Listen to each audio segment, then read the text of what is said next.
তো বন্ধুরা, আজকের ভিডিওটা শুরু করছি আমাদের বেদানা গাছ বা ডালিম গাছের পরিচর্যা দিয়ে। গাছটি 4 মাস আগে বসানো, বর্তমানে গাছটি খুব সুন্দর গ্রোথ নিচ্ছে। এই সময় আমাদের কিছু বিশেষ পরিচর্যা থাকে, যে পরিচর্যাগুলো আমরা যদি সঠিক সময় করি, আগামীতে গিয়ে এই যে ফুলগুলো আমরা দেখতে পাচ্ছি, এখান থেকে কিন্তু আমরা ভরপুর পরিমাণে আমরা নিজের ছাদ বাগান থেকে বেদানা হারভেস্ট করতে পারবো।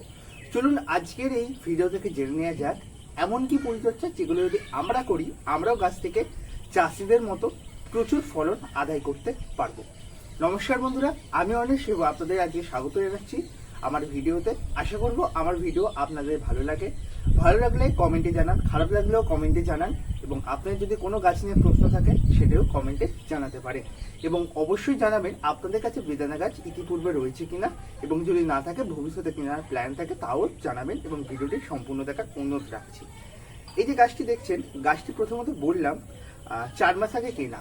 4 মাস আগে কেনা গাছ শুধুমাত্র এতটুকু হাইট ছিল।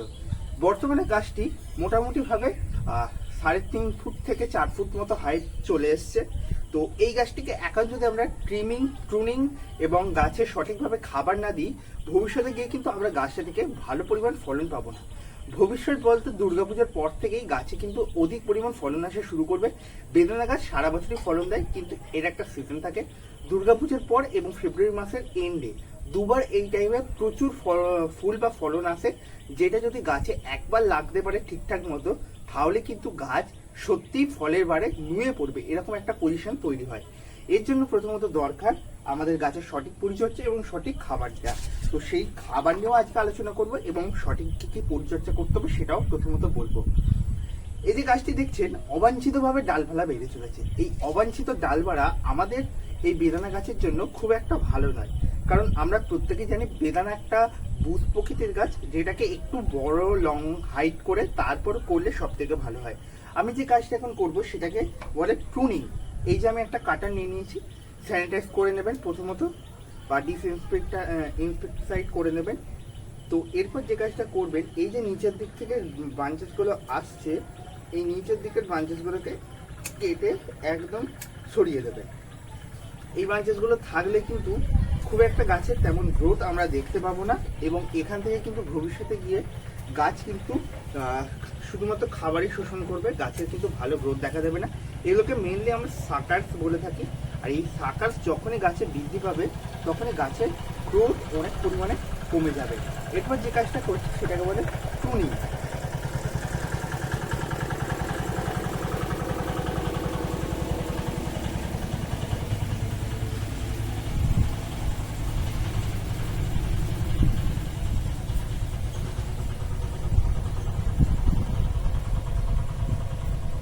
এই যে ডালগুলো রয়েছে, ডালের জাস্ট এরকম টিপগুলো থেকে কেটে দিচ্ছি। এইটা করলে যেটা হবে, গাছটি খুব তাড়াতাড়ি বুশি তৈরি হয়ে যাবে, এবং গাছ যত বুশি তৈরি হবে, গাছ কিন্তু তত সুন্দর দেখতে লাগবে, তত ঝোপালো হবে, এবং গাছে কিন্তু তত পরিমাণে ফুল ফল দেখা দেবে। তো ঠিকভাবে তোমরাও সেম কাজটি করবে। তো যেহেতু গাছটি খুব একটা বড় নয়, তাই বেশি ডাল কাটার প্রয়োজন হচ্ছে না। যাদের গাছ অনেক বড়, তো তাদের ভালোই ডাল কাটতে হবে, কারণ প্রুনিংটা মাস্ট এই গাছের ক্ষেত্রে। আর প্রুনিং যখনই ভালো করে করবে, তোমরা লক্ষ্য করতে পারবে কিছুদিনের মধ্যেই আবার গাছে কিন্তু খুব সুন্দরভাবে ফলন চলে আসবে। আর এখানে একটা দেখতে পাচ্ছ, আমি বাঁশের কঞ্চির সাহায্যে ভালো করে বেঁধে টাইট আপ করে দিয়েছি। এই বাঁশের কঞ্চির সাহায্যে বাঁধাটা অবশ্যই দরকার, নাহলে কিন্তু গাছ নুয়ে পড়বে। সেকেন্ডলি যে কাজটি আমি এখানে করব সেটা হচ্ছে গাছে খাবার দেওয়া। গাছে খাবার কিন্তু এই সময় ভালো পরিমাণে লাগবে। তো খাবার দেওয়ার আগে টবের মাটিটিকে একটু খুঁচিয়ে হালকা করে নিতে হবে। মাটিতে ইতিপূর্বেই কিন্তু খাবার দেওয়া ছিল বর্ষা স্টার্টিংয়ের সময়, আবার কিন্তু গাছে এখন খাবার দিতে হবে। তো খাবার আমি এখানে খুবই একটা সিম্পল খাবার ব্যবহার করছি। কেউ চাইলে নর্মাল ঘরোয়া খাবার দিয়েও কিন্তু এই বেদানা গাছ করতে পারো। আমি এখানে যে খাবারটা ব্যবহার করছি, এটা হচ্ছে হাড় গুঁড়ো রয়েছে, শিংকুচি রয়েছে, নিম খোল রয়েছে, আর সর্ষের খোল রয়েছে। কতটা পরিমাণে নিয়েছি দেখতে পাচ্ছ নিশ্চয়ই। এটা 15 গ্রাম খাবার। এই 15 গ্রাম খাবার আমরা এই ছোট সাইজের বেদানা গাছের জন্য 20 থেকে 25 দিন ছাড়া ছাড়া ব্যবহার করব এখন। যারা নতুন চারা গাছ বসিয়েছেন সেম খাবার 1 মাস পর আবার দিন, ভালো গ্রোথ পাবেন। খুব বাড়তি খাবার প্রয়োগ করে এই গাছকে অবাঞ্ছিত দ্রুততার সাথে বৃদ্ধি করার কোনো প্রয়োজন নেই। এই ফলের গাছ লং টাইমে কিন্তু ভালো রেজাল্ট দেবে, তাই শর্ট টাইমে খুব একটা বড় করে আপনি ভাবছেন খুব তাড়াতাড়ি ফলন নিয়ে আসবেন, সেটা কখনোই করতে যাবেন না। তো এই খাবার আমি গাছের টবের কিনারা বরাবর ভালো করে ছড়িয়ে দিচ্ছি। আজ সকাল থেকেই ভালো পরিমাণে বৃষ্টি হয়েছে, মাটিটা ভিজে রয়েছে, নাহলে খাবার দিয়ে দেওয়ার পর অবশ্যই জল দিতে হতো, বা এখন হিউমিক অ্যাসিড মিশ্রিত জলও দিলে ভালো কাজ হতো, কারণ গাছ খুব দ্রুতর সাথে খাবারটা তাহলে গ্রহণ করে নিতে পারতো। তো এরপর যে পাতাগুলো ছিল মালচ করার জন্য, তো পাতাগুলো ডিকম্পোজ হতে শুরু করেছে, আবার উপর দিয়ে সেম পাতাগুলো দিয়ে ঢেকে দিচ্ছি। এই গেল আমাদের খাবারের ব্যাপারটা। এবার যেটা বলবো, গাছটি চেহারাটা যেরকম হচ্ছে সেই অনুযায়ী আমাদের টবটা কি সাফিসিয়েন্ট। এই যে টবের মধ্যে গাছটি এখন রয়েছে, এই টবটি হচ্ছে 10 ইঞ্চি একটা মাটির টব, যেটা প্যারালাল নয় একদমই। এই টবের মধ্যে আমরা বেদানা গাছ খুব সহজে করতে পারি, খুব ভালো হয়। কিন্তু এই জায়গাটির মধ্যে গাছটি আর 6 মাস থাকবে, 6 মাস পর আমাদের বড় জায়গায় ট্রান্সফার করতে হবে, কারণ এই গাছের যখন রুট বাউন্ড হয়ে যাবে গাছ খুব একটা ভালো বৃদ্ধি নেবে না এবং ফলন একদম কমিয়ে দেবে। এই যে ফুলগুলো দেখতে পাচ্ছি, এই ফুলগুলো একদম আসবে না। তাই যখন চারা এনে বসাবেন 8 ইঞ্চি টবে বসাবেন, তারপর 10 ইঞ্চি 12 ইঞ্চি এরকম করে শিফট করতে করতে একদম ফাইনাল পটে আপনারা শিফট করে দেবেন। আর এই গাছ মোটামুটিভাবে যখন 1 বছর বয়স হবে তখন থেকে কিন্তু ভালো পরিমাণে ফলন দেওয়া শুরু করবে। বর্তমানে কিন্তু প্রচুর ভ্যারাইটি রয়েছে, যেমন গলেন্স ডালিম রয়েছে, সুপার ভাগুয়া ডালিম রয়েছে, আফ্রিকান আনার রয়েছে, তো অস্ট্রেলিয়ান আনার রয়েছে, এরকম প্রচুর আনারের ভ্যারাইটি রয়েছে যেগুলো আপনারা ছাদ বাগানে করতে পারেন। আমি কিন্তু আনার গাছ নিয়ে অতটা অভিজ্ঞ নয়, কিন্তু তবুও গাছ করার চেষ্টা করছি। দেখতে পাচ্ছেন 4 মাসের গাছ এরকম একটা চেহারা ধারণ করিয়েছি।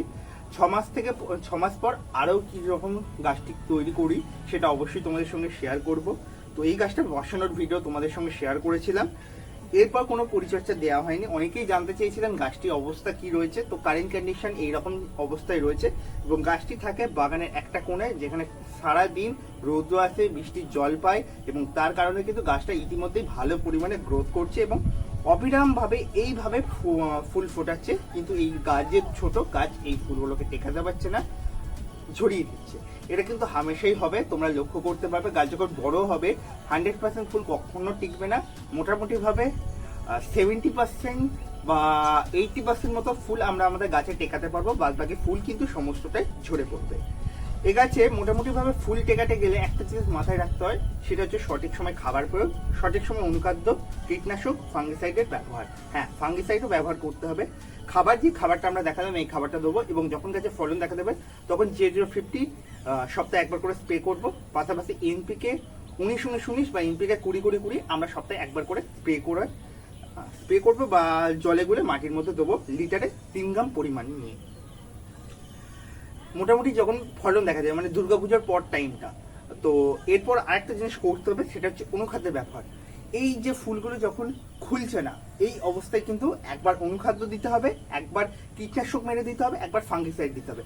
কীটনাশকটা কেন বললাম সেটা কিন্তু খুব গুরুত্বপূর্ণ। এই যে কচি পাতা, কচি ডগা বেরোচ্ছে, এইগুলো খাওয়ার জন্য কিন্তু প্রচুর পোকামাকড় আসে, কারণ আমরা জানি এই যে বেদানার ফুল, এগুলো কিন্তু লাল কালারের ফুলগুলো ফোটে এবং খুবই অ্যাট্রাকটিভ দেখতে হয়, যেগুলো বাগানে কিন্তু আর 5টা গাছে যে পোকামাকড় থাকে তাদেরকে আকর্ষণ করে এবং এই আকর্ষণ থেকেই পোকামাকড় যখনই গাছে এসে বাসা বাঁধতে শুরু করে তখনই কিন্তু গাছের ক্ষতি হওয়া শুরু করে দেয়। আলটিমেটলি বলতে গেলে কীটনাশকটাও ব্যবহার করা দরকার এবং ফাঙ্গিসাইডটা দেওয়া দরকার, কারণ ফাঙ্গিসাইড না দিলে এই কড়িগুলো অনেক সময় কালো হয়ে ঝরে পড়তে পারে ফাঙ্গাস ঘটিত কারণের জন্য। আর এই যে জায়গাগুলো এখন কেটে দিলাম এগুলো তো ফাঙ্গিসাইড অবশ্যই লাগিয়ে দেবেন, নাহলে কিন্তু এখান থেকে পচন দেখা দিতে পারে। এই ছিল আজকের মোটামুটি ভিডিও। এবং মাটি তৈরির ব্যাপারটা বলে রাখি, মাটি 40, কম্পোস্ট নেওয়া হয়েছে 40, আর 20% এখানে ব্যবহার করা হচ্ছে লাল মোটা আনার বালি। ব্যাস এই রেশিওতে কিন্তু আমি গাছটি বসিয়েছি এবং গাছটি বসানোর পর এক্সট্রা যত্ন বলতে শুধু এই মিক্স খাবার ব্যবহার করা হয়েছে এবং এনপিকে 19-19 3বার ব্যবহার করা হয়েছে গাছ প্রতিস্থাপনের পর। ব্যাস এতেই কিন্তু গাছ সুন্দর গ্রোথ নিচ্ছে, আর কোনো এক্সট্রা বাড়তি পরিচর্যা নয়। তো বন্ধুরা, ভিডিওটি ভালো লাগলে লাইক করবেন, শেয়ার করবেন, যারা নতুন অবশ্যই ফলো এবং সাবস্ক্রাইব করে রাখবেন এবং আপনাদের কাছে অবশ্যই কটা বেদানা বা আনার গাছ হচ্ছে কমেন্টে জানাবেন। এবং কেউ যদি এই গাছ নিয়ে বেশি অভিজ্ঞতা রাখো সেটাও তোমার মতামতের মাধ্যমে জানাবেন, তাহলে পরবর্তী সময় সেই বিষয়গুলো তুলে ধরার চেষ্টা করবো। ধন্যবাদ জানাই সকল দর্শক বন্ধুদের। আশা করবো আপনাদের ভিডিওটি ভালো লেগেছে। যদি ভালো লাগে লাইক করবেন, শেয়ার করবেন। দেখা হচ্ছে খুব তাড়াতাড়ি আর নতুন ভিডিও নিয়ে। ধন্যবাদ।